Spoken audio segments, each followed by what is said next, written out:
Let me see. Oh, I see. Cool. We're live. Yeah. Logan, what's up, buddy? Hey, How's it man. going, man? It's going well. How are you? Haven't chatted with you in, God, it's been a couple weeks.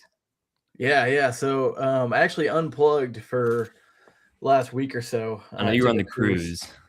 Yeah, I took a cruise with the family. Went to Cozumel, Roatan, and Yep. with Carnival, and it was really nice. So, for those who don't know, cruise ships charge like an arm and a leg for Wi-Fi. So Yeah. usually it's best just not buying it and just turning off the phone. Right. And that's for the most part that's what I did. So but yeah, no, unplugging was really nice. Good. You Yeah. I went on a mean, cruise recently too, right? yeah, I was on a cruise in early December. Were you on the Jubilee? Was that your ship? We were on the Mardi Gras. Mardi Gras. Cool. Yeah. Yeah, No, we almost did the same. Like we almost did the same cruise. It seems like. yeah. But yeah, I had a cruise in December, and my sales suffered from it. We might get into that in a little bit. Yeah. But yeah, it was a good time. Yeah. And for those wondering, by the way, my store remained open. I had somebody Yeah. shipping stuff out for me, so it was really Yeah. cool. I mean, I'm curious how you were able to do that while you were, completely unplugged. Yeah, no, so um I had someone and she's done it for me before. But yeah, she comes over, I'll have my, email opened, and then Wix open, which has all my orders. Yeah. And I've showed her how to, ship everything out and use all the software that's needed to get everything shipped properly. And then yeah, I'd pay her when I got back for helping me. Sweet. So yeah, it's really it wouldn't be possible, obviously, if she wasn't a close friend, and Yeah. because she's come, she, in order to do it, obviously she's got to like be in the house and everything. So I'm yeah, super grateful that I have good friends. Yeah, no, I mean, like that sounds cool. I mean, how did so you were completely unplugged, Yeah. which is good. We all need that. Um, how did the sales go? Like, how did sales go without you having to, like, without you marketing anything, without you, doing much, I imagine. Sales were actually pretty decent. So I don't know, I probably had something like 15 to 20 orders, yeah, the week I was gone. So honestly, there wasn't really a dip. Dang, nice. It's actually cool to see, like, from December, because there are weeks in December where I got, like, I don't know, less than 5 orders, Right. in a week. Yeah. So no, it was actually really like uh, a lot of buyers that have bought from me before, a lot of, multi um, return buyers. And what was mostly moving during that time? Like, because the market has been really weird the past, like, month and a half or so. Yeah, Um, yeah, so, like, I'm curious, because there's been ups and downs on my shop, and yeah, like, what's going on with yours? yeah. No, December was definitely a major dip, and like you and I talked, it's kind of the same thing for me in December of 2024, as Yeah. well. So it seems to be, kind of what we theorized, right? People don't buy Pokemon cards for their aunts and for their uncles, and and people Collectibles only have so in much general. money left over from living expenses as it is, right? So Yeah. that's, I guess that's something that is to be expected going forward. Um, but yeah, no, it seems like the market has rebounded. It hasn't gone crazy by any means, but it seems Right. like levels have kind of stabilized to around where November was. There are some exceptions. Yeah. Um, One of the more interesting things I looked at when I got back, because as soon as you get back and you have internet again and everything, and you're plugged back in, Yeah. you're like going 100 miles an hour, like, oh my god. Time to one of catch the up. things that I found that was interesting Yeah. was with Phantasmal Flames.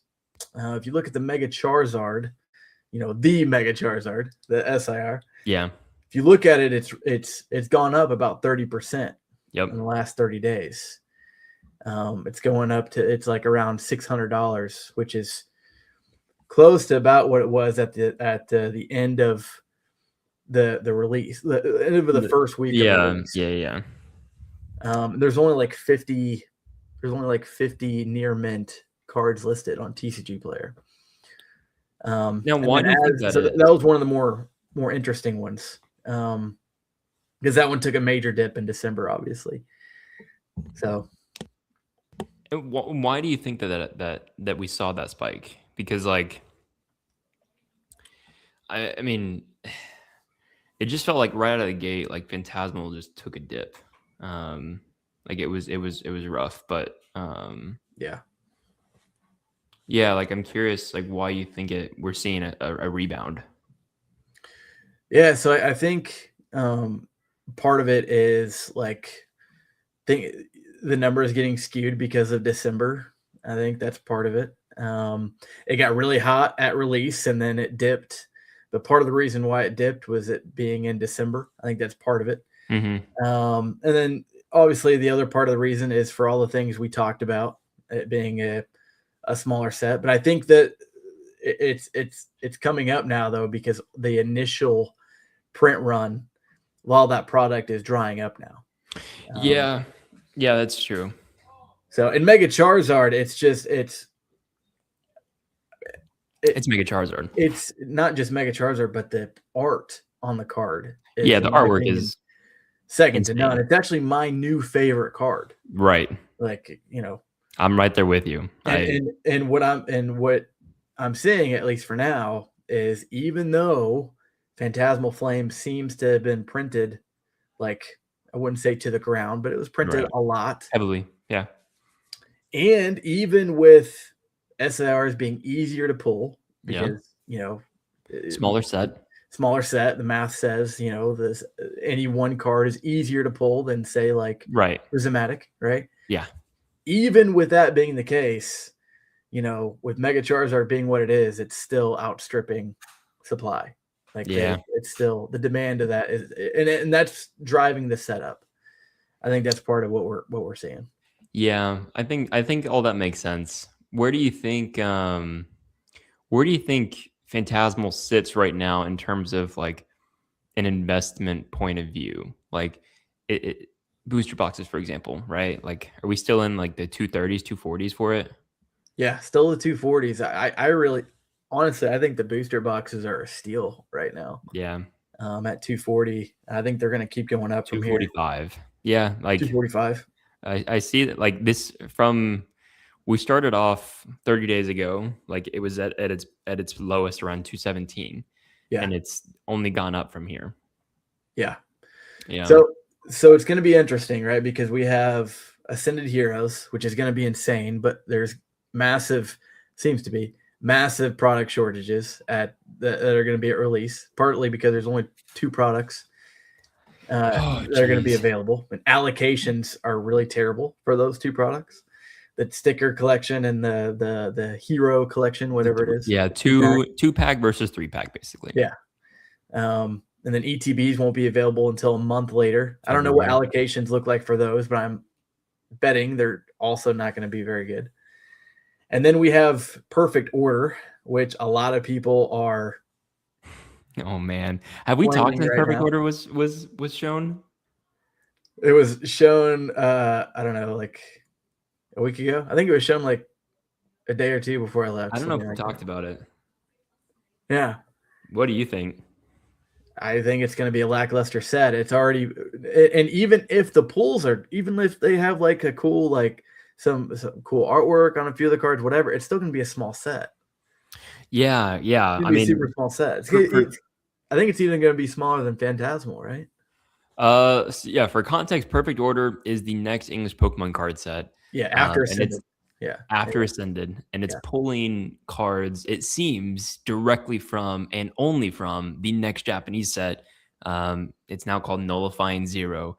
Munich Yeah, Zero, I had Nile, like or 3 whatever it's name called. changes or something. Yeah, I know, Jesus. And that set is only the main set is only 80 cards. Yeah. I believe. And so, I mean, yeah, like it's another small set like Phantasmal. So we're gonna be in this sort of weird spot where, you know, Ascended Heroes is gonna be super hyped, but there's not gonna be nearly enough of it to buy. And Yep. then Perfect Order seems like it's gonna be a very lackluster set. So we could be in this weird situation where there's nothing else to buy. So even though Phantasmal Flames is a smaller set, and you know there seems to be been a lot of it printed, I think it's still going to go up because, like I said, there's not going to be really anything else to buy. Now there's rumors of prismatic reprints coming up in March, Yeah. April, Yeah. but there's I mean, with I just I don't think with Pokemon's current capacity they're ever going no. to be able to outstrip demand with No, supply. Scarlet and Violet is too far gone. Like Yeah. I truly think that there is not a single set in Scarlet and Violet that will see meaningful change. Yeah. Like because the sets don't stop either, right? Like Right. We're still getting them every three. I mean, like there's, still going to be the celebration set later this year. There's going to be most likely the Rayquaza set, yeah, which is Storm Emerald. It's already been trademarked. So it's very likely that's going to be in 2026. I'm going to do a video about this, by the way. And yeah, then there's yeah. also Ninja Spinner. Dude, did you see the leaks for that one? I have not. You haven't seen the leaks? For Ninja Spinner? Yeah. Uh-uh. So Perfect Order is obviously releasing in March. Yeah. The Ninja Spinner set is after the Japanese Munich Zero set. We're Yeah. likely going to see Ninja Spinner in that third English set of 2026. Yeah. We got leaks the other day about secret rares from that set. It's like the abbreviation is CRI. Okay. No one knows what it means. But we saw the Mega Greninja SIR for English. We saw a couple of trainers. We saw the Mega Dragalga, which is like the seahorse one. Mm-hmm. Yeah, dude, it was crazy. Like, we're talking like, God, it's got to be like 4 or 5 months in advance. These leaks. Wow, that's crazy. Well, the Mega Charizard was leaked, and that turned out to be true. I know, yeah. And that was what's interesting is like we haven't had any leaks for Perfect Order. I know, isn't that weird? And that is super weird. And we're a week away. We're less than a week away from the Japanese release. Yeah, so we're gonna get all of it, within the next couple of days. But it's just really weird that nothing from that set has been leaked. Yeah. So, like, I mean, we're gonna have some cool sets coming, but for a while, like, product could look pretty dry, right? Don't you think? I mean, another thing that that it doesn't really have anything to do with print quality or printing capacity or anything like that, but like Ascended Heroes is going to be the largest English Pokemon card set ever. Yeah. And bigger than Prismatic. And yeah, I've said it many times. I think it's going to be Prismatic on steroids. I really do. It's the biggest set. There are tons and tons of secret rares, tons of fan favorite cards. Well, and what happens if the pull rates are terrible? Like, what happens if they're really, really bad and like they're really hard to get, like the chases and things like that? Well, it could end up creating this sort of weird upside down effect for certain buyers, because I think per pack it's going to be, I think you could hit the $15 to $20 a pack for Ascended. People don't even want to. People aren't even going to want to buy it because the pull rates are so bad and it's so expensive. I think because I think that happened a little bit with Prismatic. I mean, I don't know that many people that are willing to spend $120 for an ETB, for prismatic ETB right now. So it'll be interesting to see what happens with Ascended. I mean, and it'll be interesting to see what happens because of all this with Phantasmal. Going back to your first question, I think Phantasmal is going to keep going up because there's not going to be anything else to buy besides Ascended, which is going to be through the roof. yeah, I don't know. The Perfect Order isn't going to be a good set, I don't think.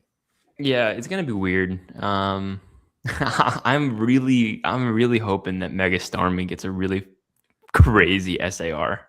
I don't know. Like the Mega itself is just bad though. No, the Mega itself.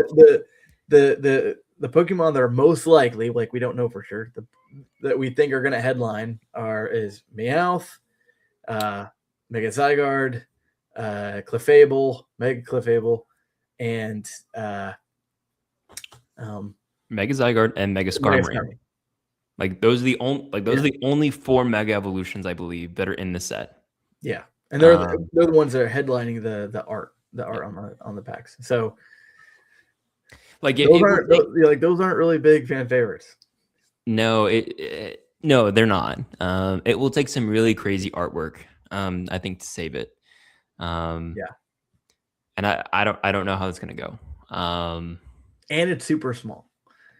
And so I think it's going to be really interesting until Ninja Spinner releases. And also, I think it's really interesting because we've had Phantasmal, which is super small, I mean, almost unprecedentedly small. Yeah. Like one of the smallest in 10 years. And then we have, Perfect Order, which will be just as small. Yeah. Right.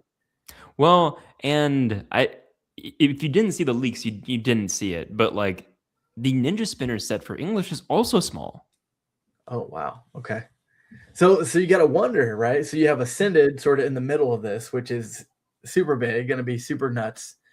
And then you have these really small sets like that are mashed on opposite sides of it, right? Mm-hmm. Phantasmal on one side, and then you have Perfect Order, and then, the Ninja Spinner set, which are going to be super small. And when sets are super small, usually they're less valuable because there's so much more printed of them, and the cards are easier to pull. But with Phantasmal, the thing going for it though is it's Mega Charizard, and the artwork is super cool. Yeah. So it's gonna be interesting. I think. I also wonder if Pokemon is doing some of this on purpose to enable themselves to put more product out into the market. To catch up, basically. To catch up, yeah. Yeah. And just to cool it down, which I think is fair. I mean, well, the thing is, it's like they've been planning this for 8 months now. Like, yeah. I don't know. It's a weird time, especially as we head into like the 30th anniversary. I think that Ascended Heroes is going to go crazy, and depending on how the printing goes throughout the next couple of months, will probably continue to be crazy. Perfect Order might be a dud. The next one might be a dud. Yeah. But then, at that point, we're honestly halfway through the year. The Mega Rayquaza set, is based off of everything we know about, the Japanese trademark set names, like it's coming out this year. So unless Pokemon pulls a fast one and it's like just doesn't, and they change up how they do things, like that one's coming. Yeah. And then we're also gonna get a 30th anniversary set of some kind, some special set, right? Just like we saw with Celebrations and Generations. And it's like that itself, I think, is gonna be nostalgia packed. It's gonna be heavy with nostalgia. I think that like the Rayquaza and then the 30th anniversary sets, I think are gonna kind of breathe life back into the hobby after Perfect Order and the next set after that one. I don't know. The next couple months are gonna be really weird, I think, for the hobby. And Pokemon hasn't really missed on like their celebration sets. No. They're usually really good. So yeah, I think we'll see. I don't think we'll see a downturn, but we'll things might be calm. Be in a bit of a weird spot, like between Ascended and the Celebration set. Yeah, and I think that unless the reprints curb any appetite for prismatic Destined Rivals and those sets, which history has shown they haven't been able to. Right. Those sets will just keep going up, I think. Yeah. Because again, there won't be anything. I mean, there won't be anything to buy like between Ascended and people won't want the. I don't think people will want Perfect Order, and if the Ninja Spinner, whatever that is in English, if it turns out to be small and only a couple hit cards, I don't think a lot of people will want that either. Yeah. Yeah. It's hard to say. I mean, if I'm being honest, like, talking about our businesses, like, the pre-orders for the Japanese Muniki Zero, Nile Yeah. Zero, Nullifying Zero. I'm just gonna call it Munikis because it's easier. Yeah. Muniki Zero have been a lot less than what I personally saw with Mega Dream and Inferno X. Yeah. Oh yeah. Same. And like, and the prices are way lower too. So it's like they're way lower. Yeah. I think I sold, complete transparency here. It's like I think I sold like 60 boxes, for over $135 for pre-orders for Mega Dream, which means 60 like which means a lot of people were willing to pay 130 plus for Mega Dream. This set, I think I've sold like around 20 boxes, and I'm selling it for 100. Which is like $40 cheaper than what Mega Dream was selling for. Yeah. And do you think that's going to go up, by the way, with Mega Dream? We talked about like some of the more lacklusters? I mean, like, what do I think? What's going to go up? Mega Dream. It's 100 now. It was 135 at release. Do you think it'll go up from where it's at now?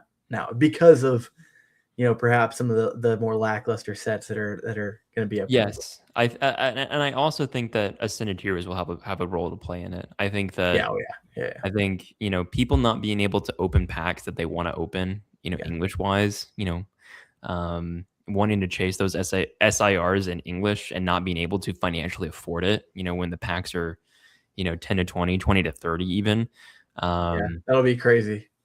That'll be weird. And I think that because of that, it's like people will naturally turn to Japanese, and kind of like what you just said, I think with the next couple of Japanese sets kind of being a little lackluster, and looking back in 2025 and kind of reflecting on how that went, with Terrestrial Festival. I mean, Terrestrial Festival was opened and hyped for months.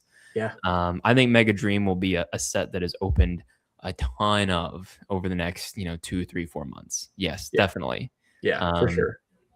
Now, like, are you stocking up on Mega Dream right now for that reason?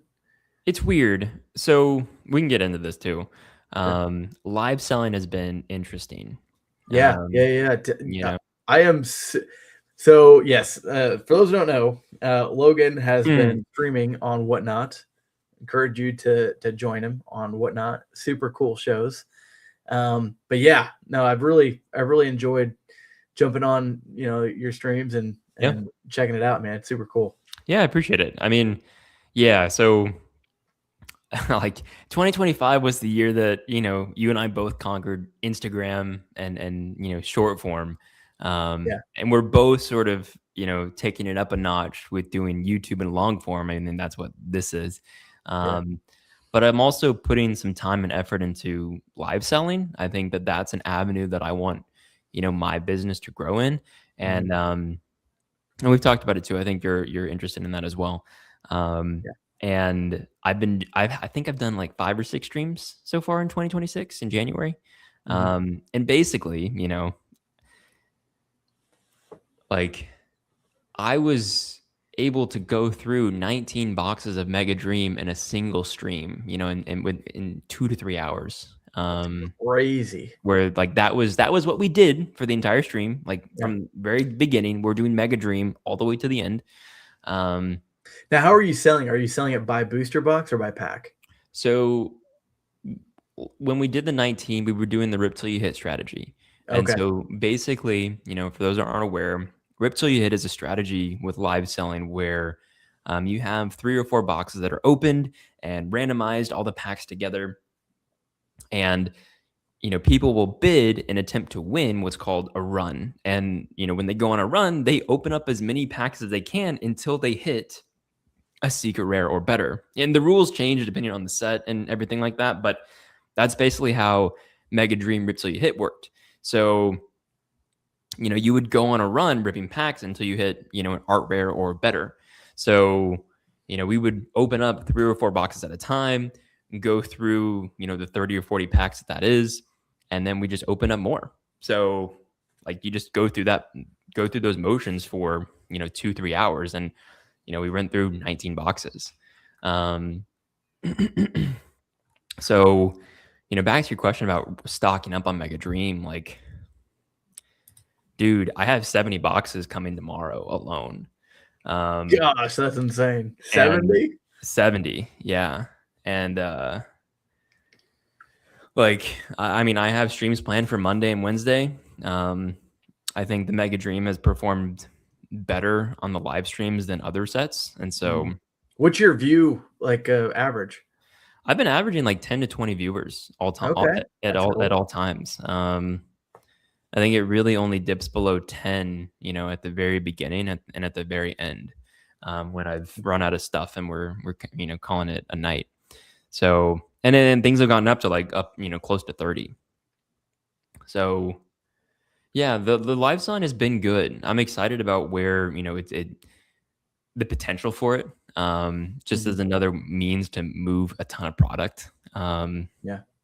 And I'm learning, I'm not going to, be completely, I'm not going to lie. I've lost money on whatnot, a couple of times because, there's just the way that, the auctions work. But, I'm figuring it out. We're learning, yeah. Now, do you bid on Rip Till You Hit? Do you bid on each one of them, or do you let people just buy it outright?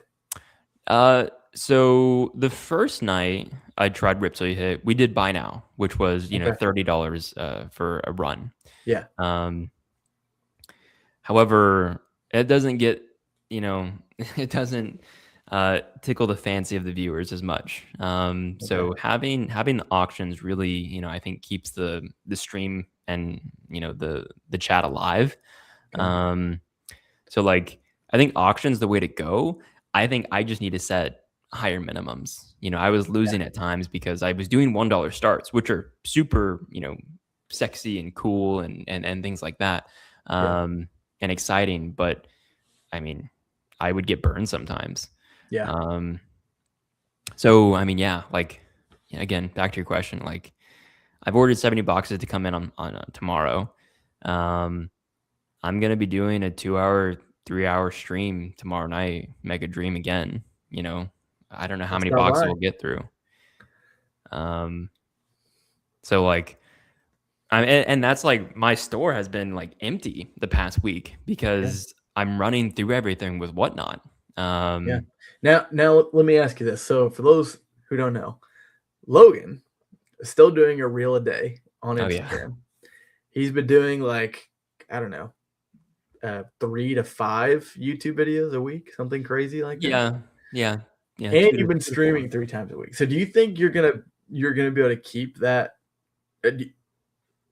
level of effort for all 3 of them? Like, do you think you'll have to give up one?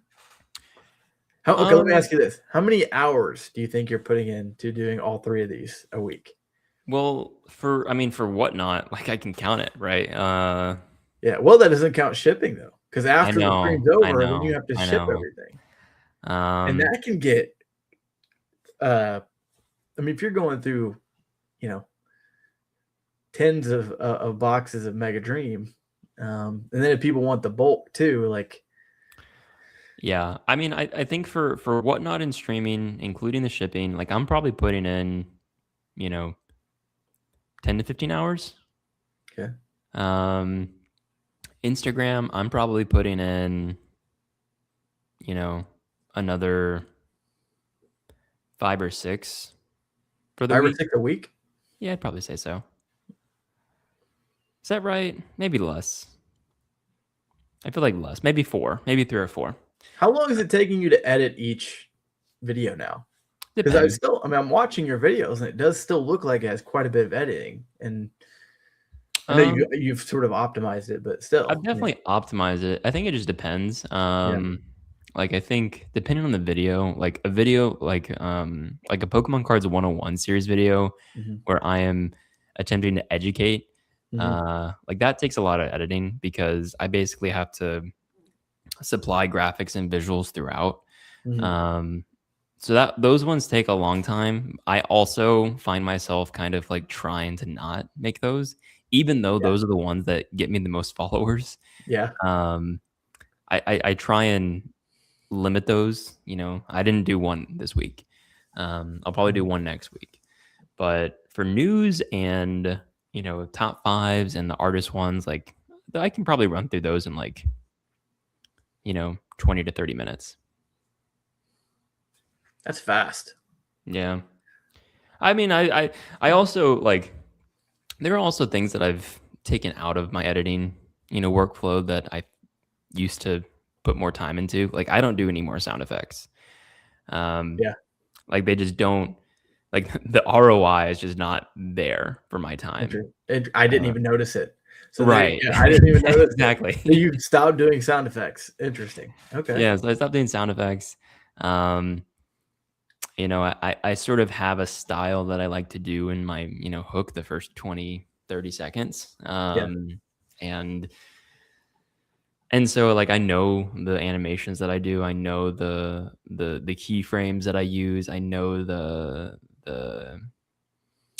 like I just know my cadence. Yeah.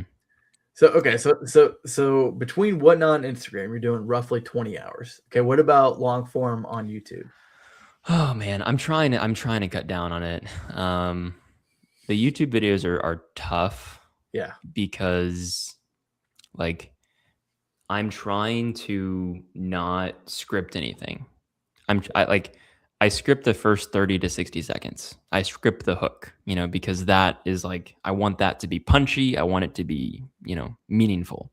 mhm, But the rest of it, like after I give my little opener and spiel on, my name is Logan, and this is Zippy's Card Corner, everything everything after that is just following like a basic outline. yeah, And I find myself at times, really just being pissed off at myself because of how badly I'm doing it. Um, and then, when I have to go in and edit it, um, like I'm not, I've not developed the skill to be able to just turn on the camera and just talk without, messing up or, having a ton of silence. Like yeah, my brain is still thinking in terms of like quick 10, 20-second blurbs. And yeah, then after that, I pause and I, think about what I'm going to say next. yeah, Um, and so what that means is that when I'm going in and editing, after, I'm having to basically go through the entire unedited file, cut out the silence, cut out the retakes, cut out the filler words. So like those take longer, much longer than my shorts. yeah, yeah. So I'm preaching to the choir, man. So like in a 10-minute YouTube video, the clip that I have to edit, because I try and just do it in one, you know, one not one take, but one long clip. Yeah. The one a YouTube video that's 10 minutes will be like a 25-minute clip Yep. that I have Yep. to go in and edit. Yep. That's how mine Similar? are. You what? YouTube is that similar? Oh yeah, Yeah, 100%. That's the exact same thing. yeah, yeah. YouTube is hard. Well, and one thing that I wanted to talk to you about is just, and we've talked about this before. Um, I think you know it's sort of counterintuitive to me, but right, we are Pokemon card businesses. Like, Yeah, you know, we've talked to ourselves and said, we're not content creators. We are yeah, content creators by, by trade. Like that's how yeah, we have to sell Pokemon cards and do our business. yeah. Um, It's a prereq to right. having a Pokemon. Yeah, But exactly. we're Pokemon businesses first. Yeah, exactly. Um, however, like a lot of other Pokemon businesses on YouTube create content discussing their business journey. Yes. And that, like, if we look at Brian from PokeNE, like, we look at his content that he makes, and he has influenced thousands of businesses probably. Yeah. Those businesses are probably not buying Pokemon cards. So like Yeah. it's interesting how Brian has built up this audience, and Brian is a little bit of an exception because Brian, he's an exception to the rule. But Brian's audience, a lot of us are businesses, and we're Yeah. viewing his content to learn and educate ourselves, not to go in and buy Pokemon cards. And a lot of other businesses follow that route of talking about their business, talking about what they're doing, how they're doing it, and and things like that. And I understand that there's part of like that audience is just checking in on you and your business and how that growth is going and if you're finding success, and that's cool. But like, and you will get sales from that. Yeah. But I'm struggling to understand myself, like if that's all the content that you make, um like how you're going to sell Pokemon cards in the long run. And like, so to kind of turn it back to me, I think that there were a lot of time where I was thinking that my audience should be like the average Pokemon card collector, because that's what I target on Instagram. Mhm. Um, but the average Pokemon card collector on YouTube, I think, is very different. They're much more interested in like opening Pokemon packs and um, like investing and market, analysis. And like, to be honest, like I just don't have the authority and the confidence to talk about that as my entire content. Yeah. What I'm good at talking about, because I have actual experience, is running a business, Running a business. Yeah. growing, my content, growing my social media presence. Like, you Yeah. know, there are things that I think I'm good at.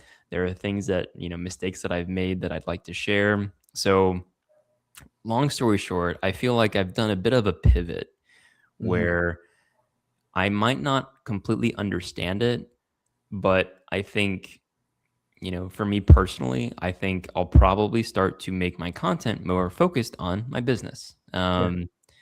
where I'm making content about uh, updates, you know, Yeah. live streams like this, where we're talking about sort of what's going on with our businesses and kind of where our minds are at, give Yeah. people insight into what's going on, um, talk about, again, failures that I've had, mistakes that I've made, as well as things that I've done that have made me successful in aspects, of the business side of things. I think that's probably where I'm taking my channel. Um, Yeah. and I'm tying this all back to this idea that like I'm not able to, like, right now I'm just talking and rambling to the camera. I'm hoping that as I've kind of decided that that's my audience and what I want to talk about, that it will be easier to eventually get to a point where, I can talk about things that I'm just interested in talking about. Yeah. Yeah. So, kind of bringing two things to what you just said. One, I think, and I'm still learning just like you are with the YouTube side of the house. But I think for long form content, people want to hear a story, like, and that's where talking about our businesses can come in. Like Yeah. we intricately know so much about it that we can really tell that story and Hmm. bring viewers in, almost because it's really become a huge part of our lives. I mean, we just talked Dude, about how many hours. it's become too much of our Well, lives. we just talked about how many hours you're putting into it. I I mean, it's know. insane. Like I'm putting every minute I'm not with my family, I'm doing this. I know. Um, so taking people on that story, I think is really important, and two, building building credibility, I think Yeah. is really important for a Pokemon card store. It all goes back to why we do content in the first place, is Yep. to try and build that credibility. So I think telling that story and going through all the intricate pieces of, what we do day to day, how we built the business, mistakes we've made, that will give us that credibility to talk about, hey, this Right. upcoming set, 100%. buy this, 100%. Anybody listening, Ascended Heroes, buy it. Pokemon's Yeah. not going to be able to print enough of it. Buy Ascended Hero. Same thing with Mega Dream. They're not going to print enough of it. So I think that's kind of. By the way. What's that? I'm listening, by the way. I'm just Oh, you're fine. So I think that, as we build that credibility, we can start mixing in different pieces of our channel and talking about things not just about our business, but things like about upcoming sets and hot takes about where the market's going, things like that. I think that when we do videos for that, more people will tune in. Yeah. Does that makes sense? 100%. I agree. Like that. That's kind of the trajectory I'm on right now, and I might pivot. I mean, I don't know anything about YouTube. I have like 125 subscribers or something, so I'm still learning. But, how are you feeling about YouTube right now? Like, so again, for context, Alex and I have been doing Instagram in short form. Like, that's where sort of we started our business. I know that Brian and other people will say, "Oh, YouTube is the way," and I think to some extent it is, but I think short form is a very it's a less serious way to start. Like, I feel like both of us are able to hit YouTube and editing and the feel that we need to bring much better than those that are starting on YouTube. Like, I think people like I'm not gonna say that, but I think we're in a good spot with starting our YouTube journeys, where we're starting from. But we did a lot of Instagram, a lot of short form in 2025, and we are both sort of, at least what we've talked about together, in private, we're both sort of wanting 2026 to be the year of growing our YouTube and our long form side of things, and having that be a big aspect of just kind of like what Alex just said, like sharing our stories, getting people on our team and on our side, and helping us grow through their help. Yeah. And with Instagram, giving some context, I've created content consistently for about 18 months now. I mean, a little bit more than that now. Crazy. And for the first year or so, I was getting like 1,000 or less views per video.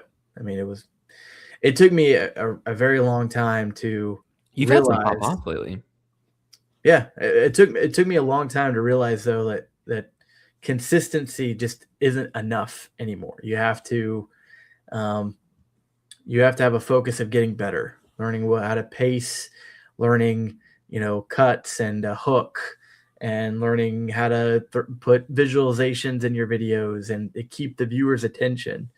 So that sort of recipe that I followed for Instagram, the recipe may not be the same for YouTube, but kind of taking that same formula of focusing on getting better for each video, talking back and forth with people like Logan and other content creators on how to get better and what to do to get better, feedback on what I can do differently in my videos to make it better for the viewer. Things like that, I think, is what I'm focused on. Yeah. So, and I think, I don't know how many, like 6 or 7 videos or something like that on YouTube now. I feel like I've gotten better from my first video to my last one. So 100%. Yeah. Like for any other business out there that's looking to do YouTube, like, networking is a huge aspect of growing, a business. And Alex and I really lean on to each other for getting better, because we both want to succeed. We both want each other to succeed. I see other businesses that are starting out, and I want them to succeed. So I would agree that your content has gotten a ton better, even just over the past week, or past month, I mean. Yeah. Thank you. Now, like going into cadence, like how many videos are you thinking a week For YouTube or like for everything? YouTube? For YouTube, I'm committing to at least one, at Yeah. least. I'd like to do 2 or 3. Yeah. But one is going to be my bare minimum. I got to do at least one. Okay. I think that's probably the bare minimum for YouTube. I think for Instagram, we've talked about this before. I think for Instagram, I think bare minimum is 2. You do at least 2 a week, and there's some room for, you maybe skip a week or 2, something like Yeah. that, Yeah. if you're on vacation or Yep. whatever. But when it comes to consistently posting, you know, I don't know, 45 weeks at least out of the year, you should at least do 2 a week. And I think for YouTube, 1 a week, I think for now at least, is a good bar to set. Sure. I would agree. Yeah. Yeah, I think 1 a week is sort of what I'm playing around with. Like, Yeah. and let me hear your thoughts on this. So, and there's a key thing here. It's not 1 a week that I just find the time one time of the week to scrap together an hour or 2. It's, am I doing 2 or 3 videos a week where that is the case, where I'm basically, scrapping together 2 or 3 ideas and, hitting record, editing it, very simple, like doing the whole, don't overthink it, just post, just put it, hit record and just post. Or instead of, putting 2 or 3 hours into 2 or 3 videos, instead putting 2 or 3 hours into a single video, where this isn't just some, random talking head video. Like, it's scripted. It is edited, like with visualizations and graphics throughout. Like, because to me, I mean, there's a couple different takes you can do. Like the longer take where you're doing 1 video a week where you're putting 2 to 3 hours into it, is a lot more of like the traditional like YouTube creator route, where people are attempting to do 1 video a week, and it's going to be like there's something, they're really proud of that video, and they do that every single week. Yeah. Or is it a matter of just putting content out there and getting people to watch, I don't want to say you're garbage, because like, you will have some videos that are bad, some videos that are good when you do it that way. But like that strategy is just, churn and burn, basically, the same thing with Pokemon cards, like just get it out the door. I'm curious what you think about of those 2 different ideas. Yeah. So it's a good idea. It's a good take. Good question, rather. So I think some context is important. I think there's a good balance. So right now I have like 125 or so subscribers. Yeah. How did you get those, by the way?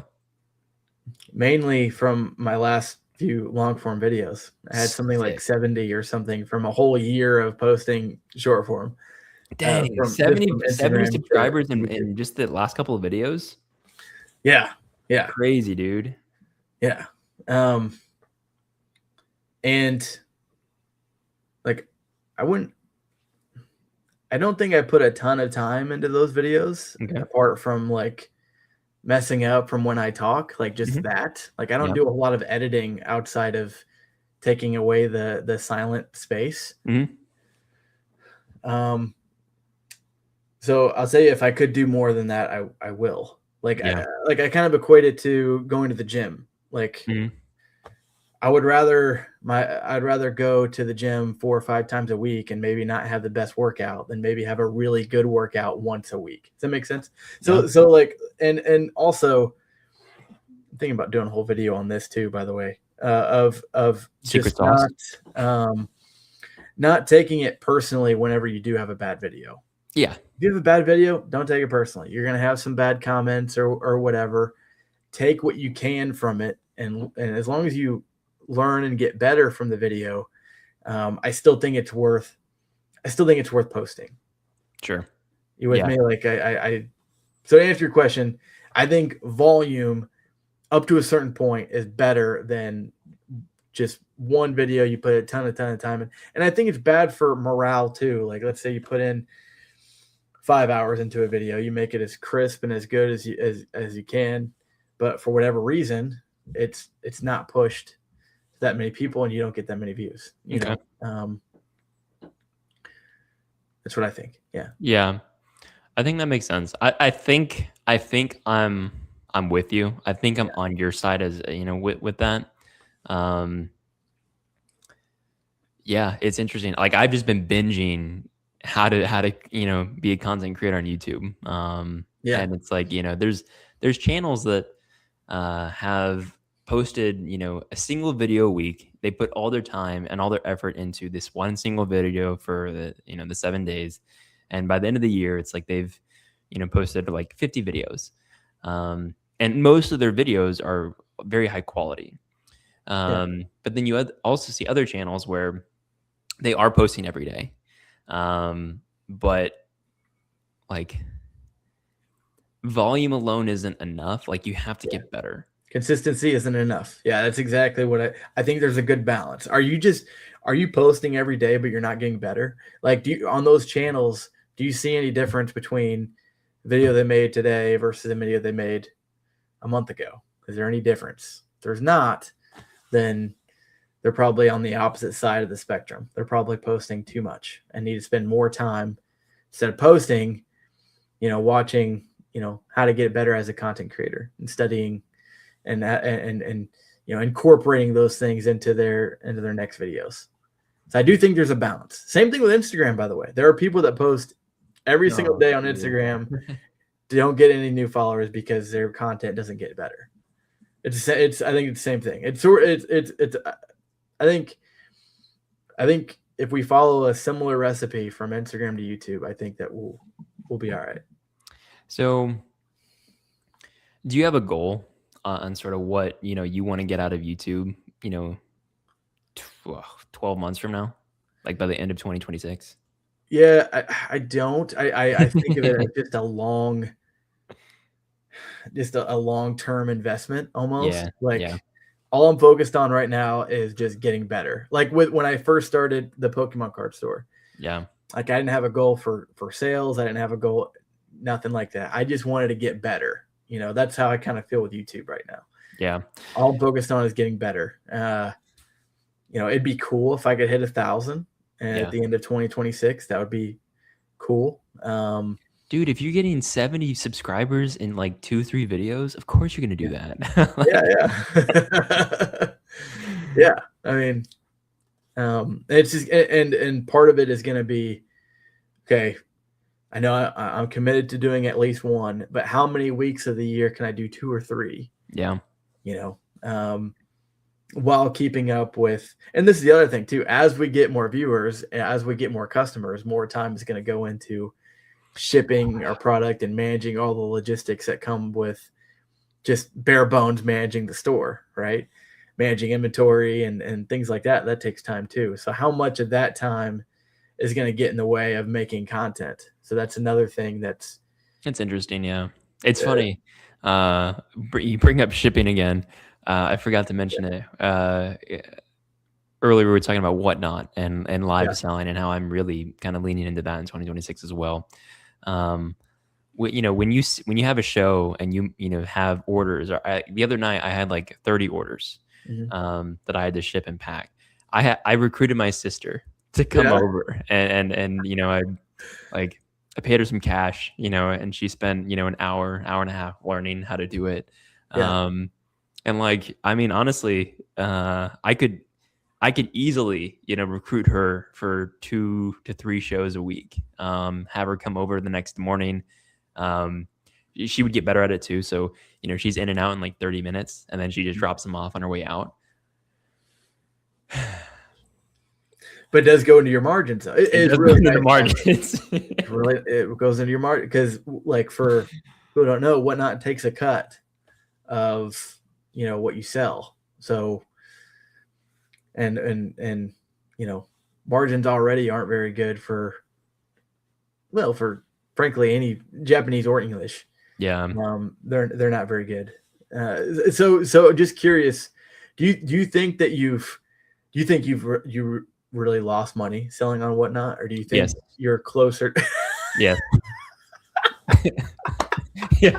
No. I know Like, yeah. I've lost money. Like not even so. Okay, I got you. So like, have you lost like a lot, like per? Okay, so I've over the course of the 6 streams, I've lost like $300. oh wow, okay. And 6 streams that equals, 3 hours a stream, so Yep. 18 hours of work Yep. just streaming, Yep. and then probably another 5 hours of shipping. Yep. Yeah. I like God, this is like investment mode. Like I'm not getting returns out of this right now. Yeah. It's a long term. It's a long-term game. It's another social media platform that I'm, trying to invest in and get the algorithm on my side, right? Like if I can be consistent by like the end of 2026, I would imagine like I could hop into any stream of mine scheduled and get like 40 to 60 people watching. And it's like if that's the case, it's like then the auctions go well. Because then there's more people that are interested in buying from me and ripping packs in front of the crowd basically. So like my idea is that while I've lost money now, to be fair, I'm not losing money again. we're no longer doing $1 starts. Like I'm not doing that again. Now, However, do you just curious? Sorry to interrupt you. No, Do you make money on the rip till you hit? Like I've seen you go. Some people have gone on quite a few runs. Like sometimes 7 or 8 packs are getting opened. It doesn't matter how big a run is because the hits are guaranteed. So for Mega Dream, there are 6 guaranteed hits that take place. And so you basically have 6 runs dedicated to that box. It gets a little weird because there's some packs that can have double hits with Mega Dream, but I won't get into that. But basically the idea is that for those that go on long runs, what that means is that there will be others that have very short runs. I see. Because there's less packs to open the rest of the hits with. So the numbers end up working out. The numbers end up working out no matter how many packs are opened in a single run. I gotcha. Okay. So, I mean, yeah. So like, and it's like, it's tough because again, it's a volume thing, right? Like I had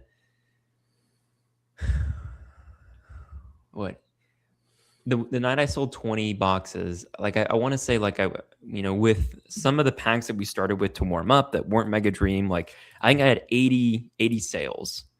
And when you do $1 starts, you're basically starting at 1 and people bid up until they win. And like I think if I had like I needed to hit like $15, for example, and like I was hitting like 12 or 13. You multiply that by 80 runs, that's you're losing. That's $25 right there. So like, and then there's times where it's like people will get steals, like they're stealing from me basically. It's weird, it's a learning curve. Again, I want to emphasize like this is investment point right now. Like I'm investing in it. I'm figuring out what works and what doesn't. And if it works out like people say it works out, and and I'm the average successful person on Whatnot, like I will make that money back and much more further down the line. Now let me ask you this. So and you and I have had conversations about sort of the cons of Whatnot and live selling. Yeah. Like one of the cons is it's really centered around you. Like more than ever, right? I mean, you're building that sort of relationship, at least initially with your customers, is centered around you for your online store. But with live selling, it takes that to level 10. Like, Yeah. so, and like you can only rip so many packs in a certain amount of time. Yeah. Like, and like between opening the pack and then going through all the cards and then doing the bids and doing and all that time, and the in between time too. I mean, there's going to be some in between time. Um, is there any worry about how far you can take it? Like how, like let's say it takes you 20 seconds to open each pack. Yeah, like there's a Between the there's a bid, literal limit, right? yeah, like Um, this simple math. There's 3,600 seconds in an hour. You divide that by 20 seconds, so it's about 180 packs that you can. That's if you're theoretically. going crazy. Yeah. So if for Japanese, 5 times whatever, 5 times 180, just doing some brainiac math here, and Sure. $900, and then a margin of 10%. That's $90 an hour, which is pretty good. But that's like That's optimized. that's super Unrealistic. optimized. You with me? So I like, mean, yeah, like there obviously is a literal limit. so, I've thought about it. I'm nowhere near that. sure, yeah, We can cross that bridge when we get there. However, uh, like I have thought about even, relatively quickly, help, onboarding my brother and my sister yeah, actually to stream for me. yeah, Like, uh, instead of doing three-hour streams a week, maybe we could do 5 or 6 3-hour streams a week where my brother takes one or two shifts, my sister takes another, hell, even my girlfriend could join. Or we could still remain having 3 streams, and maybe we bump them up from 2 to 3 hours to 5 to 6. yeah, I think that, like, I don't know. Like, I like my idea right now is that I want to move product. I want to build brand awareness outside of just Instagram, outside of just YouTube. Like, I think live selling, there's a lot to get out of live selling as a business. And yeah, and yeah, I mean, like, there's always things that can be optimized. I think, like, in like some of these huge channels, like they have people in and out, like they're live 24/7. yeah, Um,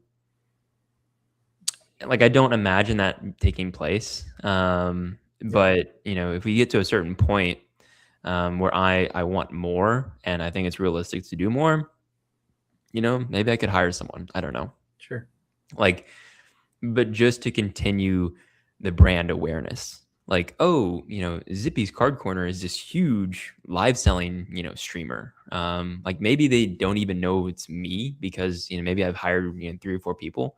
But they know the brand Zippy's Card Corner, mhm, and they know that, like, oh, they can actually get better deals on my website. right. Um, right. So it's like, that is, That's true too. Yeah, people yeah. will find out about your actual website too. So that's Like, yeah, I've already had people that are like, "Hey, do you sell this box or this box?" And I'm like, "I don't have it on Whatnot tonight, but if you just do some internet searching, you can find boxes sold from me elsewhere." Like, I try and be right. a little, under the table. I don't want to completely shill my website on a platform that is about selling on theirs. But and I've Yeah, gotten sales from it simply from telling, like, "Oh, go here for cheaper for cheaper stuff." yeah, yeah. Now, I'm curious, are you figuring out, like, what's your take on live selling now that, um, like, I've been doing it? Um, like what's your take? So one of the things that I realized when I hung out with you on on your show was it was fun. Yeah. It was really fun. So I may do it without any sort of business goals in mind. Obviously, Yeah. I don't want to lose money, but I may do No. it just for Don't fun. pull a Logan. Well, thankfully I have someone to To learn teach from. me a little bit. Yeah, to learn from. So if anything, it sounds like it would be fun. Yeah. And to just continue growing that sort of brand awareness, I think is worth money. I think any customers that will go to my actual website to buy, I think is absolutely worth money. So those were my initial thoughts. So Sure. I just got back from the cruise, and I'm trying to figure out like the schedule. Like, okay, how many videos on Instagram can I put out a week? How many on YouTube can I put out a week while keeping up with, everything, with bare bones with my store. Right. Yeah. And then obviously I have a family. So I'm committing to Instagram and YouTube right now. Yep. And then whatnot will kind of be, it might be like every now and then Yeah. kind of Play with it and see. right. Exactly. Yeah. I may do like, I'll do a show and then you'll see how it goes. Yep. Maybe listen, if I hit like 100 viewers or something on my first show, Yeah. completely Calling it quits on the Shopify and the Wix thing, it changes everything, right? It changes everything. So that's kind of what my mindset is right now. Yeah. Okay. Yeah, that's fair. That makes sense. Yeah. Interesting. Cool. Yeah. I think that I think that the YouTube is the name of the game, I think, for 2026. So I think like that's the thing that I'm not, taking any chances with. I agree. I think YouTube is probably the most important thing for me in 2026 is getting better with YouTube. I think Instagram, for the most part, I wouldn't say I've mastered, but I've gotten competent enough with Instagram to where like I've had a few, a couple videos that have done 60, 70,000 views. Like I think I'm doing something right at least. Yeah, no, definitely. So. Now I have a couple more things to share, but I know we've been over an hour. I don't want to take you from your family or anything. It's also Sunday night. No, it's all good. I wanted to share. So I actually had a couple actually, reach out to me asking when the next English drop was going to be. Yeah. So I have a video coming out tonight actually about it. Okay. So for the two viewers watching, one of them being me, one of them might be Alex.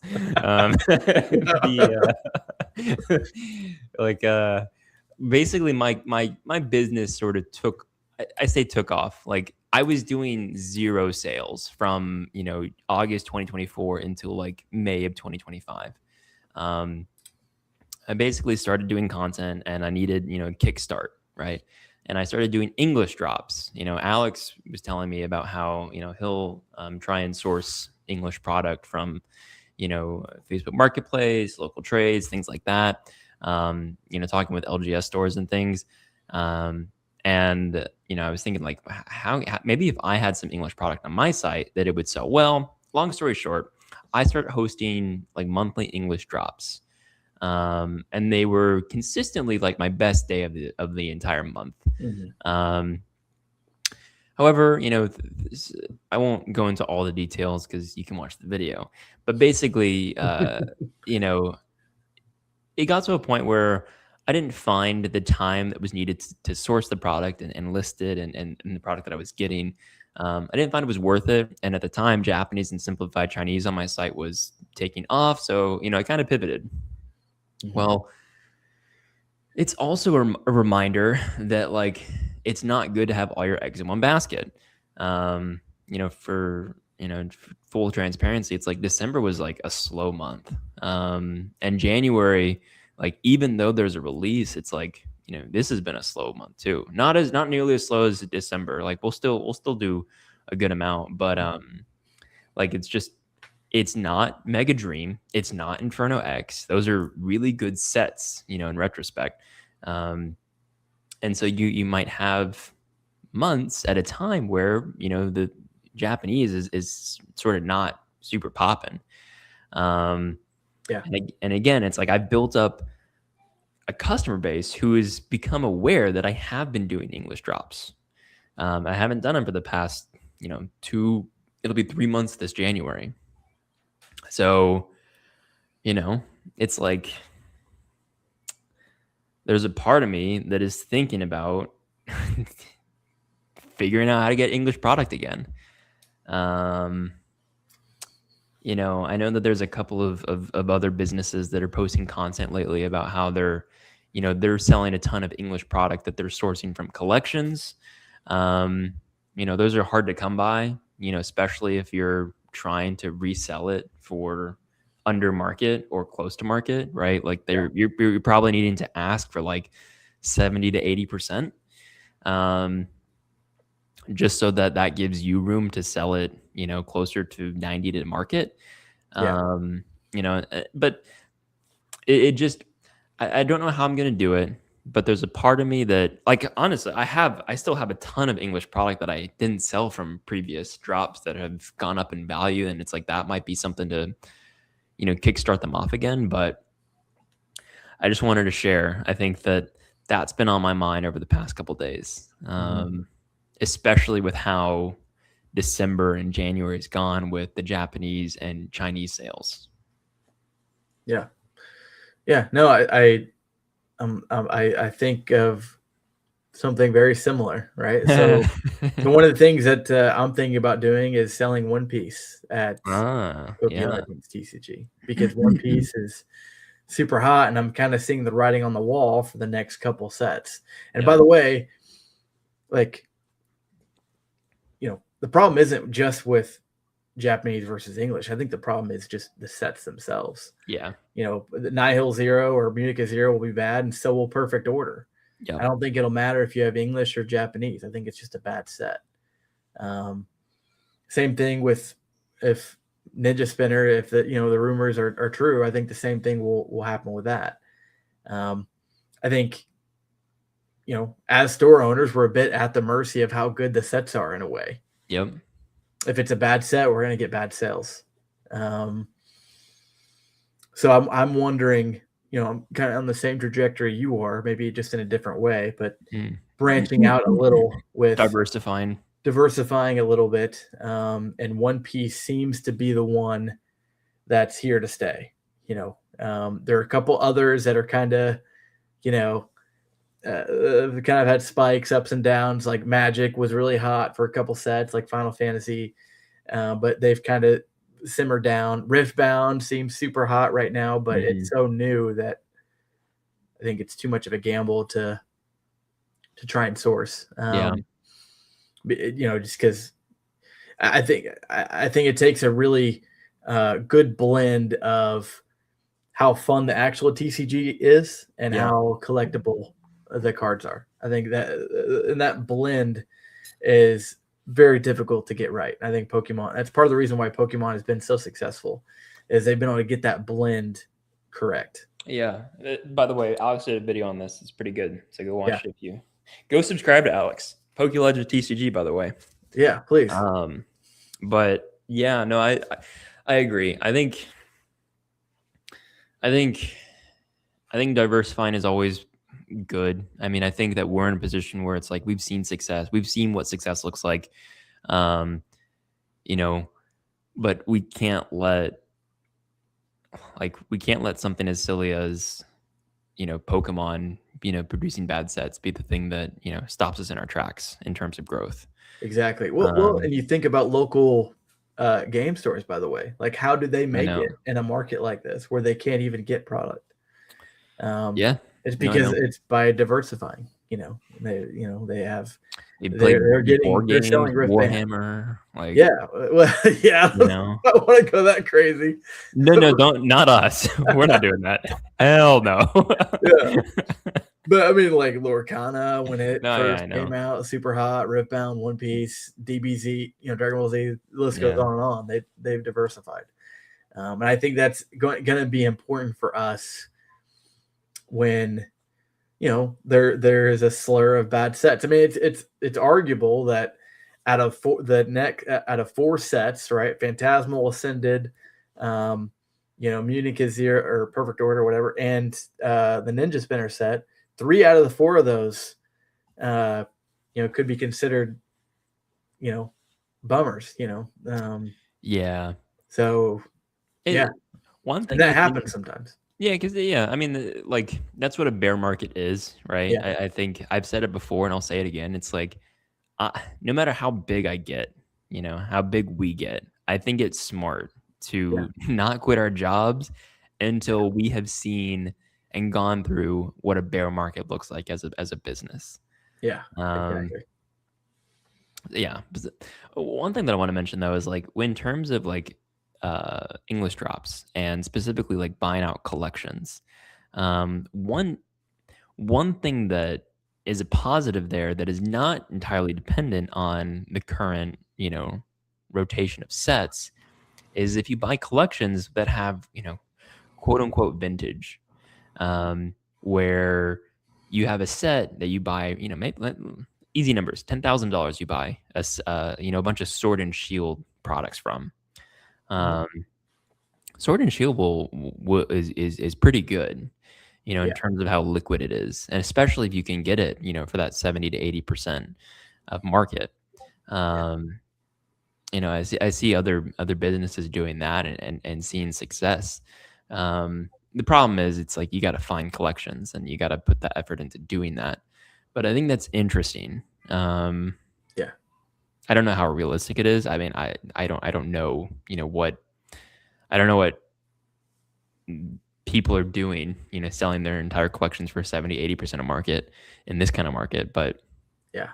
you know, um, if you can do that, it's like that's something that I'm tossing and turning in my mind, especially as I'm reconsidering getting back into, having some sort of English drop. Yeah. The way I see it is sort of we have this sort of alligator mouth of outreach of buyers, right? How many of those can spend? I mean, how much is a Fusion Strike booster box? Like $500? Yep. I mean, who out of that can spend $500 on a Fusion Strike booster box? I know. Where you're going to make ideally, maybe you make 20% on it, right? Yep. So you might have 1% of all of your buyers even willing to spend that much on, $500 Fusion Strike booster box. Where you look at that same outreach again, how many of those buyers will buy $110 Mega Dream booster box where you make 15%, Yeah. and where you as a store owner take much less of a risk. So Yep. instead of spending, well, I mean, it can add up quick if you're buying, $500 booster boxes. Even if you do it at 75% or whatever, Yeah. it's still gonna. I mean, it's a big gamble as a store. If that doesn't work out, then Yeah, you're hurting. yeah, Like I like I was complaining back in September and October about getting my English product that I was trying to sell on drops that, no one was interested in, and like yeah, I still have capital tied up in them. yeah, Um yeah, running the business is hard, man. hard, yeah. Well, I think it's all about, okay, what's the best ROI? I think you should Right. always be thinking about that when buying product. Like, okay, ideally, like, best case scenario, what will be, the margins? What will those look like, and what would it look like in the worst case scenario? Yep. I think that's always important to look at when, uh, as a store owner. I think Yep. that always playing that sort of game of, like I talked about this in another video. Like every set, we have to kind of play that. Okay, how much of a risk do I want to take? Kind of game, like because you want to grow, right? You want to grow, so you're trying to anticipate how many how many people are going to buy a certain set, let's say Japanese, and you're trying to anticipate that while also trying not to tie up too much capital if it goes wrong. Mm-hmm. And at the same time, you're trying to grow. So Right. what's the medium look like? Yep. Right? Because if you don't buy enough, then people will just go to a different store, and you don't want that.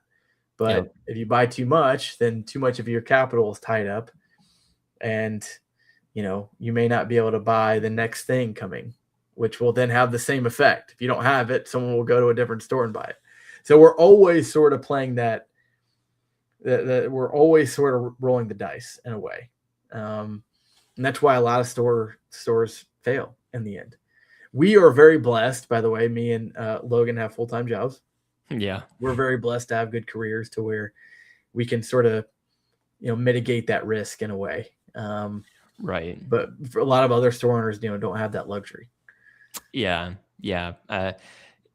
It allows us to take those risks. I mean, like going back to the whatnot thing, it's like I'm not stressing over losing $300, Yeah. because like I know that like I'm gonna be okay, but I Yeah. know that there's a lot of other businesses out there that this is their livelihood, and Yeah. the market swings, and the the chances that are taken really are things that are weighed heavily on their mind. So Yeah.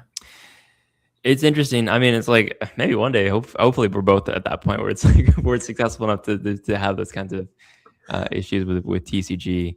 Yeah. I don't know, but It's fun though, man. And listen, we talked about this a lot. Don't do this unless you love it, because you're gonna feel the stress. Um, there's a lot of turns and hills and bad sets and market swings and everything that's gonna be thrown your way. So don't do it unless you love it. yeah. Oh, we Not got to mention the hours and hours of flipping work that goes into this. dude. I know. We got Dropkick Llama in the chat. They said, "Hey, Dropkick Llama, what's up, buddy?" I know that Dropkick Llama is starting off their business journey as well." Okay, cool. Yeah, no, they've been super cool. Now, you're talking about getting into One Piece. Yeah. What like? How do you think that will affect your customer base? Do you think you have the audience for it? I know, because I want to talk about it's Peachy. Yeah. Dropkick Llama is their name is Peachy, Zach, and they're super What's up, cool. Zach? But because I know you've tried, selling magic in the past. How do you think that adopting One Piece in your shop is going to go? So, one of the things that I think I'm going to need to do, and this is what I didn't do with Magic, was like all of my videos on Instagram are about Pokemon cards. Yeah. Everything. Like I don't talk about anything else except for Pokemon cards. Yeah.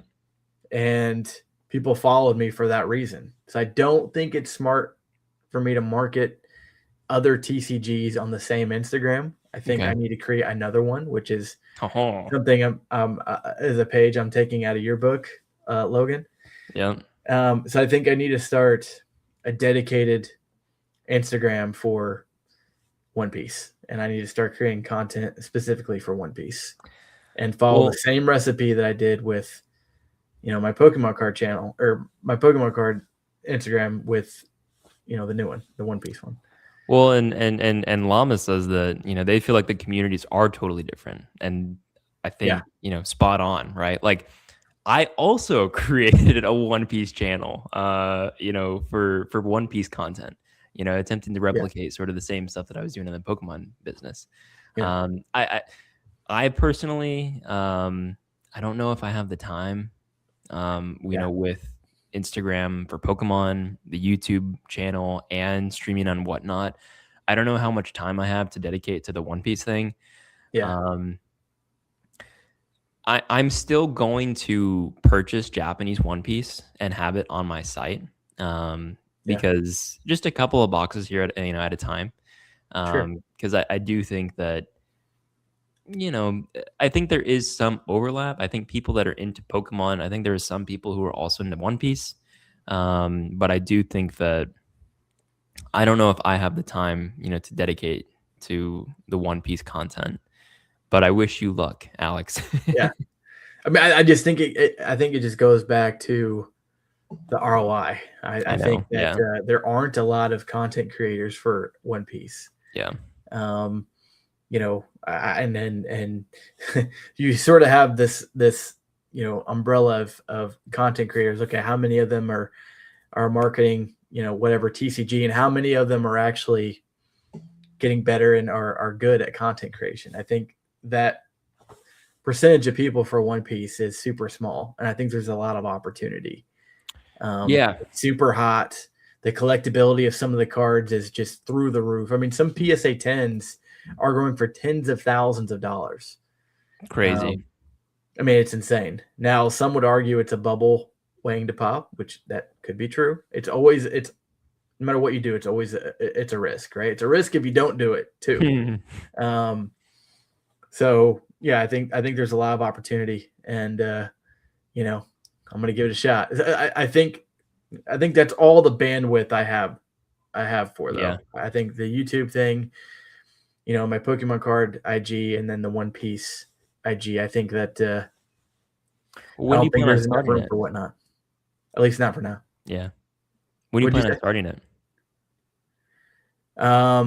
This week.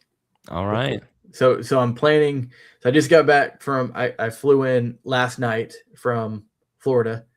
Um, we got on the cruise ship at Cape Canaveral, and um, planning out the week and figuring out, okay, these days I'm gonna do my Pokemon card IG, and then when in those days am I gonna start uploading content for One Piece.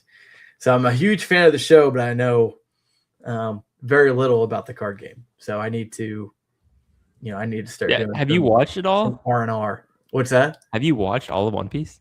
No, I've Okay. not watched all. There's like, I don't know, over 1,000 episodes or something. Yeah. Um, but yeah, I'm a huge fan of uh, the fights and stuff like that. But no, I've not watched every single episode. Have you? No, No. no, I want to. But Yeah. again, like that's a beast that I have to tackle at some point. But it is not right now. Yeah. Now, Alvin in the chat says if both of you have full-time jobs and still feel this way, I can only imagine how others might have felt. Imagine Yeah. this talking about kind of how we were talking about just a second ago. Um, About risk and yeah, the risk. yeah. And like I think that's sort of one thing that I want to call out with that is just it's okay to take your time. I had another video about this recently. Like I've talked to other businesses that are just starting out, and it's like for context, Alex and I are both very tiny businesses. Like we're little specks. Yes. But I've had people reach out that are just starting and ask for advice on in terms of buying product, and like I just want to emphasize that it's okay to take it slow, mitigate your risk if that's what you need to do. Yeah. More higher risk, higher reward, but like you don't have to take that either. Yeah. So, like it's okay to not, take off overnight. Yeah. Now, Llama says in the chat, One Piece will again take off, but I feel other anime will catch on and will come out with trading cards now. I feel the bubble will pop. One Piece sets, in my opinion, will be hard to keep making. So that's sort of how I feel about One Piece. I think that like the thing with Pokemon, like the beauty of Pokemon is that they're able to keep creating the monsters, right? And every Pokemon is someone's favorite.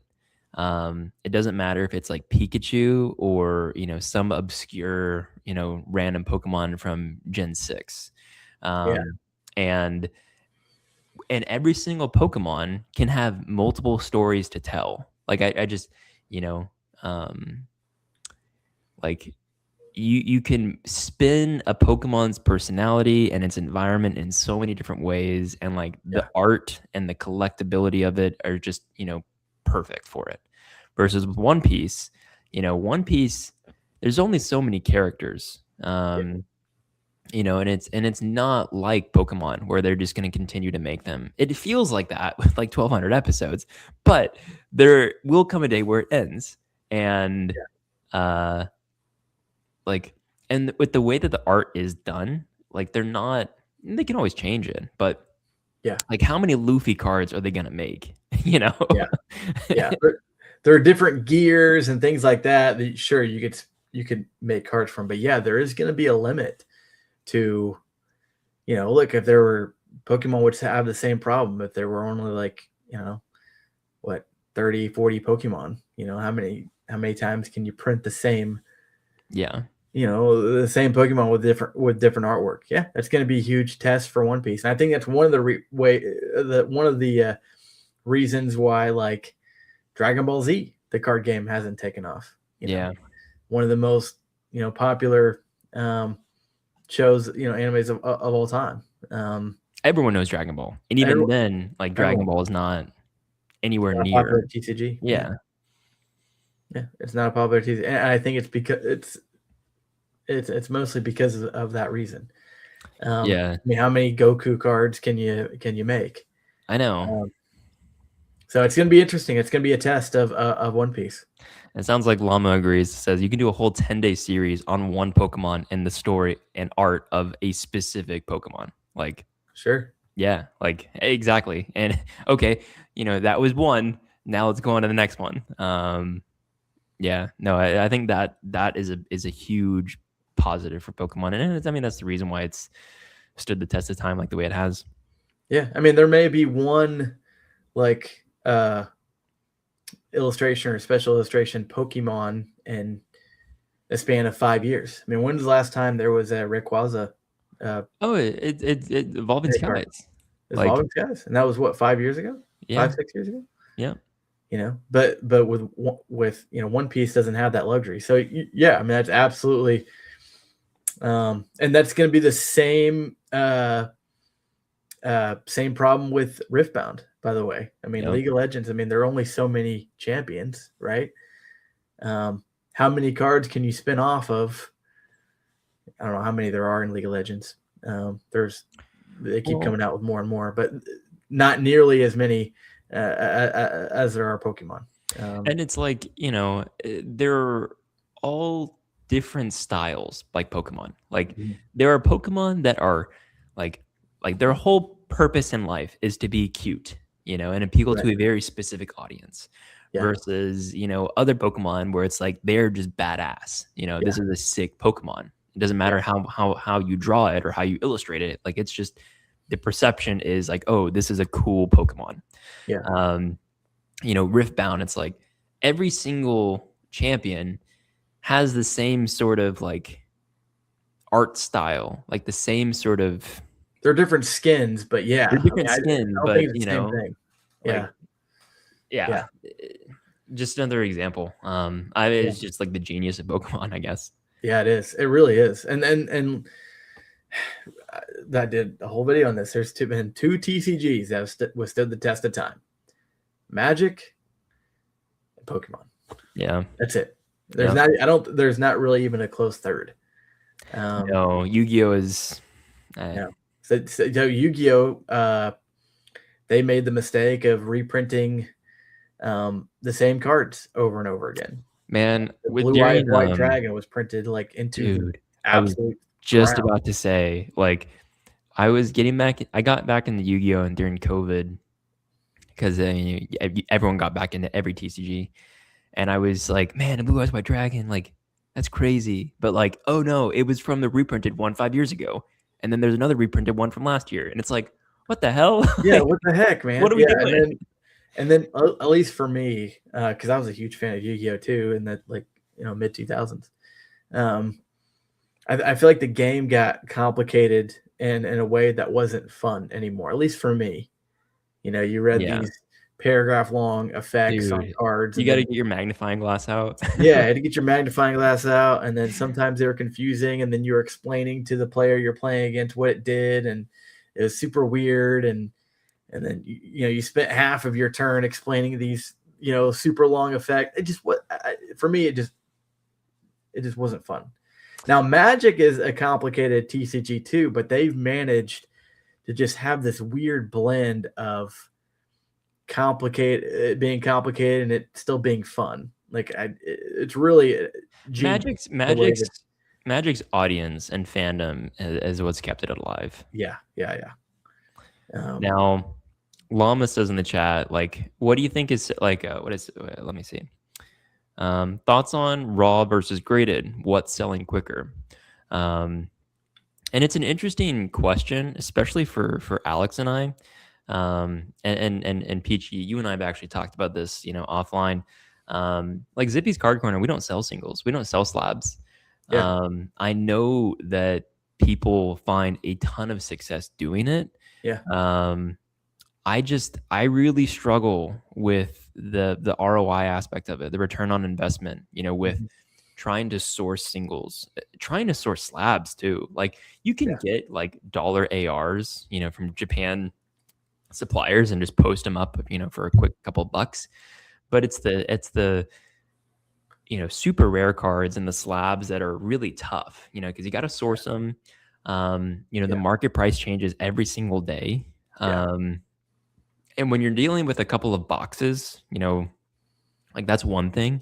But when you have, all these different SIRs and PSA 9s and 10s, like, and you got to deal with condition if you're doing just raw. Like it's a ton of work, and I just don't have the time.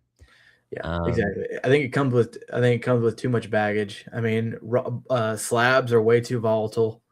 And same with raw. But when you but when you sell raw, like the condition is so subjective. Like, what's the difference between a near mint and a lightly played? Is it just this little?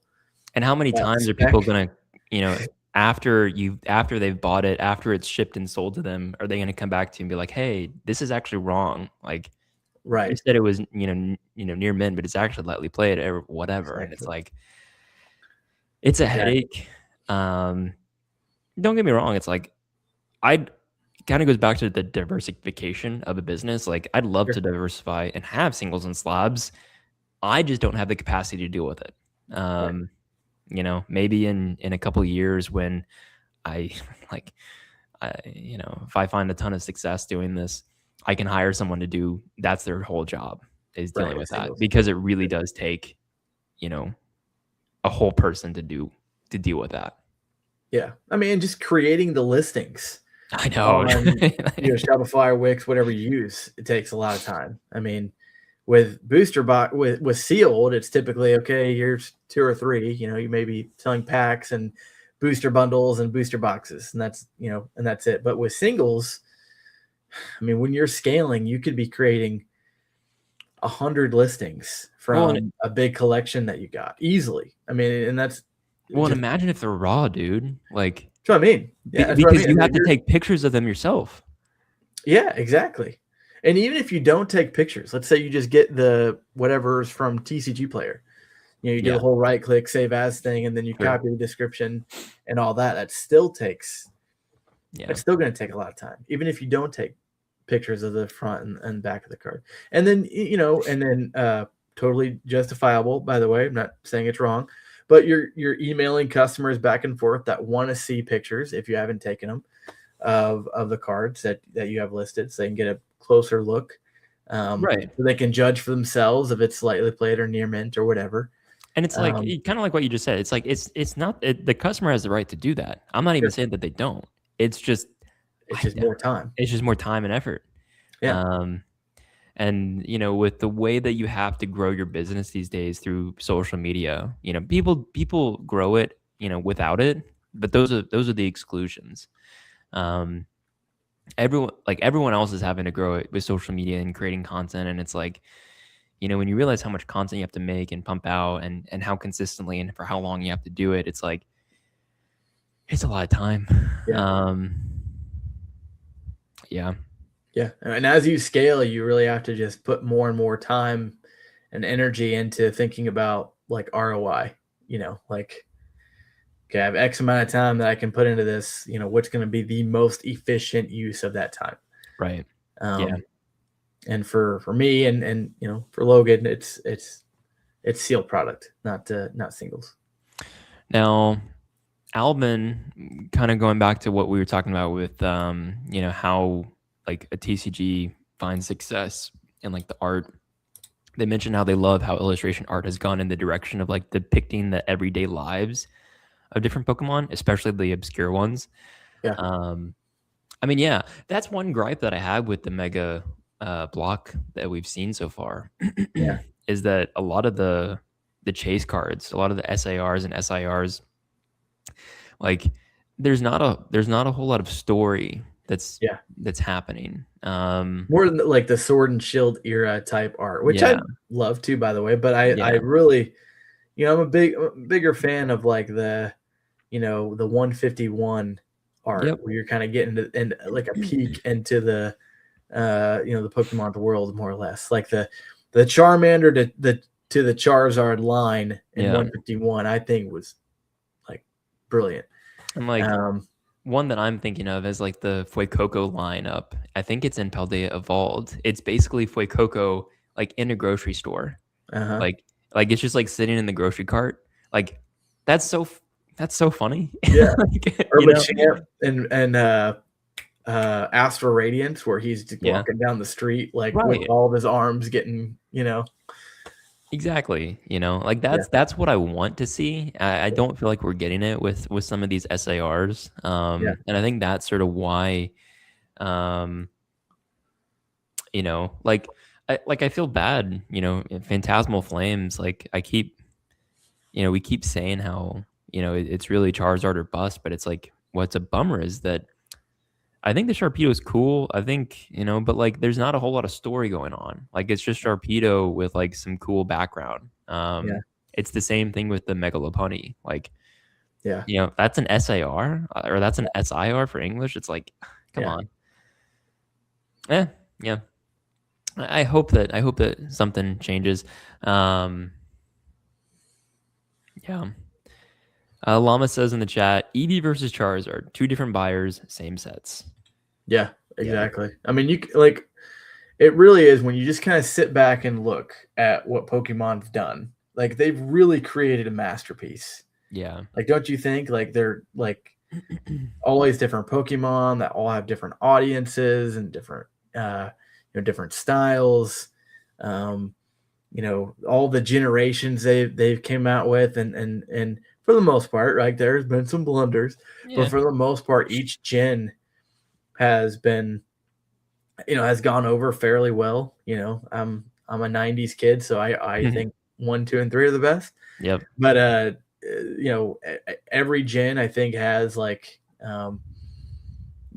some hits, which is incredible. After Yeah. there being so much fan art, by the way, like there's I just know. so much stuff out there already, and Pokemon still manages to create unique and cool Pokemon throughout the years, including the megas. By the way, I mean the megas are relatively new and they've hit on a lot of them.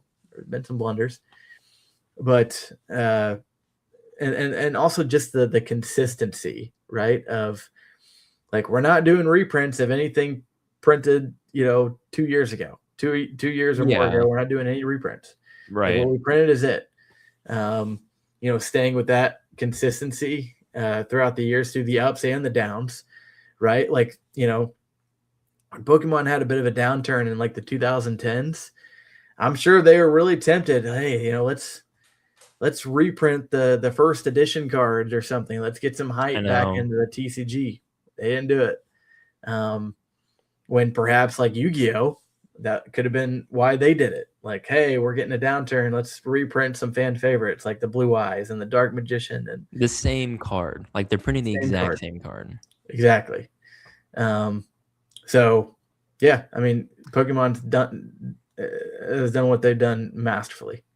Now, it also just like emphasizes, I think that Pokemon is it's not just like it's really easy to get in this mindset of like, oh, I missed it, you know, like I missed the rise. Like, you know, I started like if I had started my business 3 years ago, I would have made so much money. And it's like it's the same thing. Like it happens over and over again. My point is like Pokemon is such an iconic franchise, and the way that they do things is handled so incredibly well, you know, when Yeah. it comes to the TCG, that it's like it doesn't matter because Pokemon has said it before, you know, over the past 30 years, like they'll get back, you know. They're, like Yeah. even if there's times when things go down, like it's just you know that it's coming back up. Yeah. Um Yeah. and I Like, think that I wish I had started, with, when Evolving Skies came out. Well, people will be saying that 3 years from now about Ascended Heroes, and about Prismatic Evolutions. There's always going to be, Pokemon has done this for so long, and they've had such a track record of doing this thing correctly that, you know, it's going to continue. I think, like there was something that came out, a few months ago or something. Pokemon says, look, we keep doing this for 100 years. yeah. Um, you remember that? Yeah. Yeah, And yeah, I believe him. I know, yeah. And Dropkick Llama mentioned that, you know, they've had that same feeling, you know, where they feel like they've missed so many years of sets that they felt behind. And it's like, you know, I feel that too, right? Like it just my point is that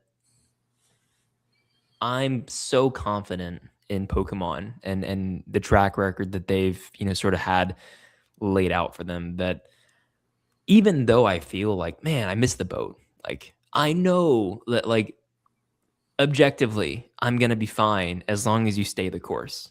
Yeah, You know, like like it's kind of like the S&P 500. Like it always goes up. No yeah, matter, you know, if there's even if there's debt, even if there's days where it goes down, even if there's months or years where we're down, like it unless the world is over and it ends, like it's going to continue the same trend of generally upward.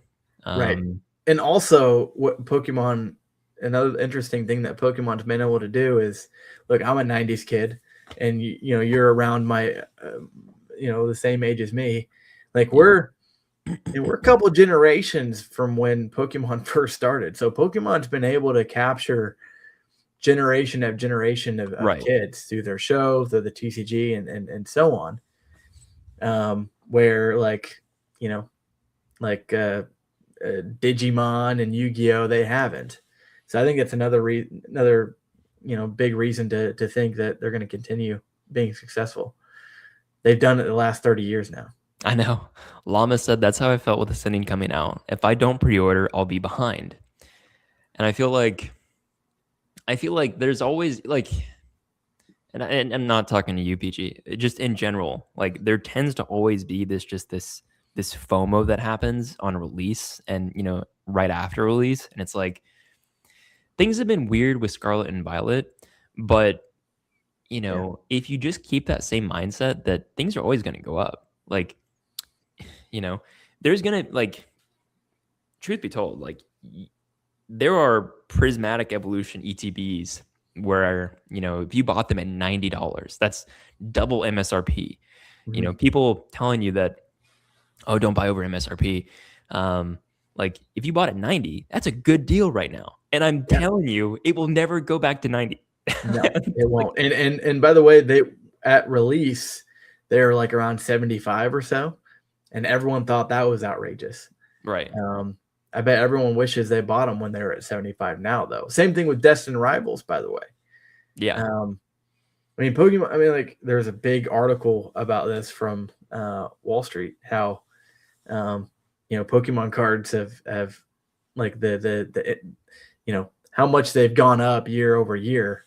They've performed better than some of the best stocks. So, yeah, I think it's a safe bet, and Pokemon's proved it over and over again. Yeah. Llama said again, 100% FOMO. I felt that people would forget about Phantasmal or Mega Evolution.